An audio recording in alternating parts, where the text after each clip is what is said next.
All right. Good afternoon, everyone. Let's make some noise for everyone who came out against wars around the world today. Yay! Hello to everyone here. Hello to everyone watching on the Zoom. This is a global day of action, 24 hours, starting from 5 p.m. Pacific yesterday, all the way up until 4 p.m. Pacific today. People around the world are taking action against war, taking action against attacks against the people and the people who profit from them. So let's make some noise. So my name is Cody. I'm a member of the Resist US-Led War Movement. The Resist US-Led War Movement is one of many organizations that is helping sponsor this global day of action.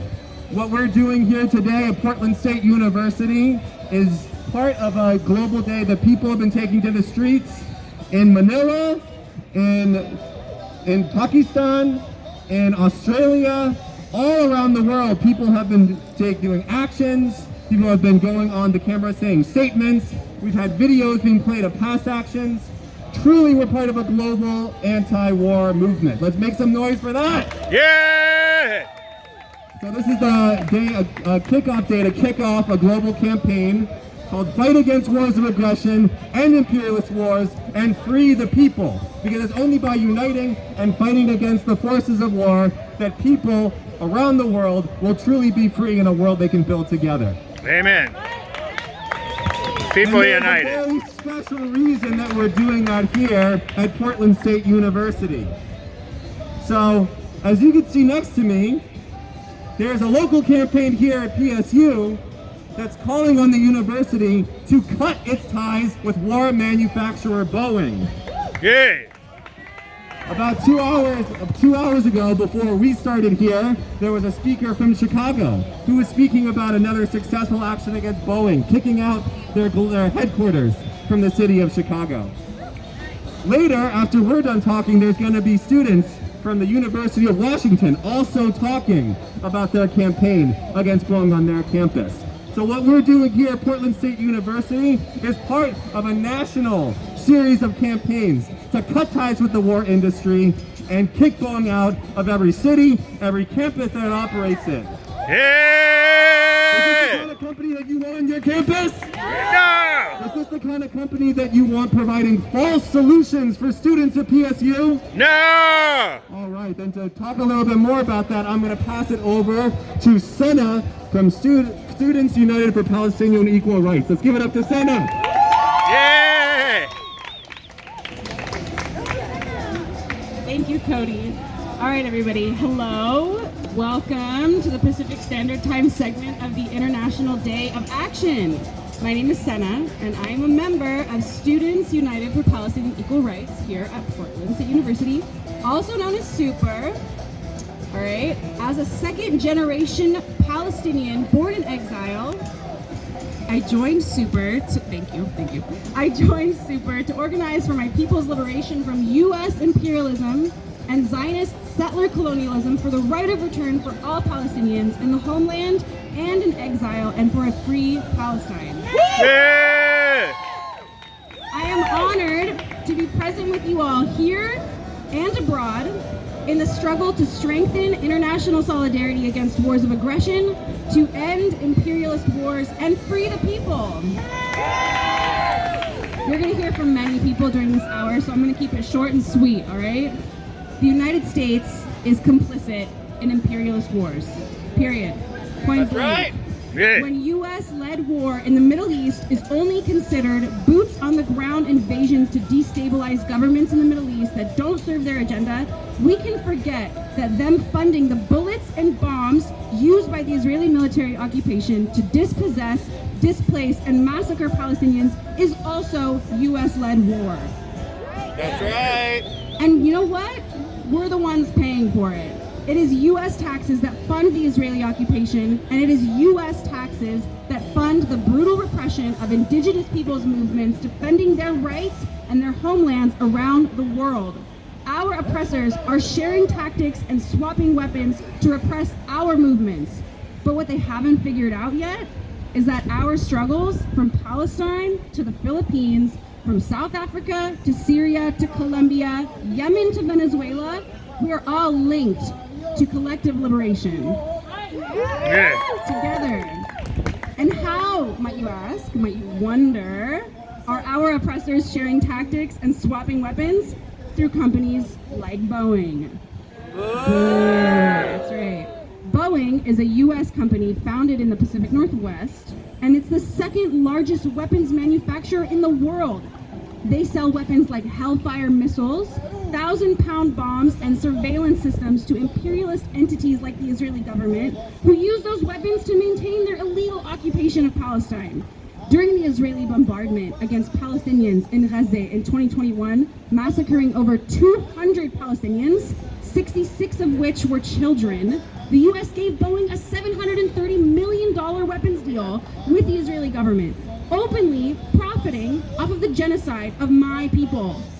Yeah. Right. Since the 90s, Portland State University has received funds from Boeing for programs and scholarships in exchange for students from the School of Business to join their internships, funneling a constant stream of the next generation's creators and suppliers of weapons of war. Super is a part of a student-led effort on campus, the PSU Cut Ties with Boeing campaign. We are demanding that the university end its relationship and all ties with Boeing and stop its complicity in war profiteering against our people's movement. We are calling you all of you in the back, I see you guys, we're calling all of you guys to action, to build a community here at Portland State University that rejects our college doing business with war profiteers. We got a flyer going around with a QR code. Scan that and put your name on our petition in solidarity and joint struggle. Thank you for coming out today, folks. Chant that I think a lot of folks here know. From Palestine to the Philippines! Stop the U.S. war machine! From Palestine to the Philippines! Stop the U.S. war machine. All right, and with that chant, we're gonna do a segue. Because this Global Day of Action, like I said, there have been people taking to the streets and making statements around the world. Maybe 10-ish hours ago, when it was noontime in Manila in the Philippines, there was a rally in front of the U.S. Embassy, hollow ground for the U.S. imperialists and their puppet rulers in the Philippines. This was the first rally that was held at the U.S. Embassy since the so-called election victory of the children of past Philippine dictators, Marcos and Duterte. And what happened at this rally is immediately when these very genuine peace activists came out, they were immediately met with a line of police with shields, with riot batons. They kettled the protesters. They arrested a number of them. None of them, all of them, just expressing their right to protest. And so, to show how our movement here at PSU is also connected to that movement, I'm going to hand it off to Joseph from Untitled in Portland to be our next speaker. Hi, thank you. So, as Cody said, I'm Joseph and I'm with Untitled in Portland, the youth and student organization part of the National Democratic Movement with a socialist perspective in the Philippines. Yeah. I graduated from PSU in 2018 with a bachelor's degree in architecture. And I worked as a draftsperson, wanting to apply my degree in a career in that field. What I discovered after 6 years of college, 3 years of jobs in the architectural field, I realized I hated drafting. 9 years of my life told I need to identify what type of cog I need to be in the gears of this US capitalist system to discover I hated drafting. And I'm sure I'm not the only one that has discovered this after graduating. And yet, I still owe $40,000 in student loans. Yeah. Can anyone else here beat that? At one time I could. Now 20,000. All right. 45. Exactly. Thank you all for sharing. As you can see, this is something that we should not feel is too personal to share. This is a debt we all end up accumulating, and we have to ask ourselves why. Why is that?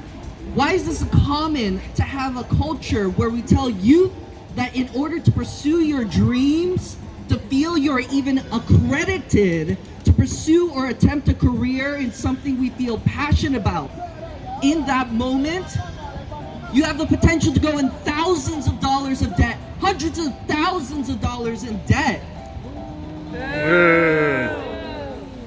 As college continues to seek profit from us, they too also seek many youth for war and its military-industrial complex. And as Senna mentioned earlier from Super, PSU has a relationship with a weapons manufacturer, Boeing.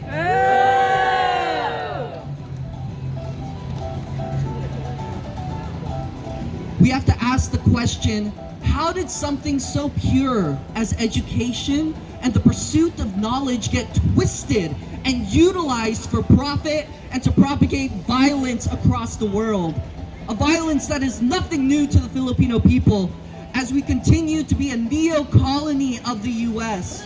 And as Cody mentioned earlier, less than 24 hours ago, a rally took place in the Philippines in front of the US Embassy in Manila as part of the worldwide action against US wars of aggression. And they were met with violence from the US-backed state. Students were arrested, and even a journalist. And only 11 days ago, after a campaign riddled with misinformation and lies, vote buying, political violence, red tagging, and full-blown cheating of the electronic voting system, the son of the US-backed dictator Ferdinand Marcos Jr. stole the presidential election. And one of the first foreign diplomatic messages received by the Philippines' presumptive president, Bongbong Marcos, came from our US President Joe Biden.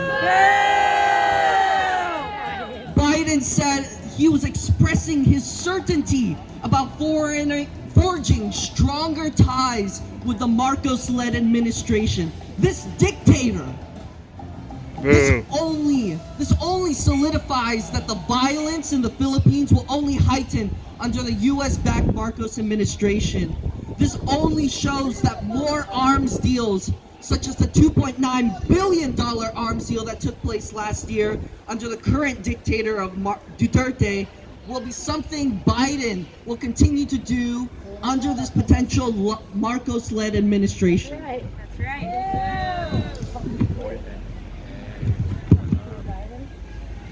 Arms deals are funded by our tax dollars, Portland.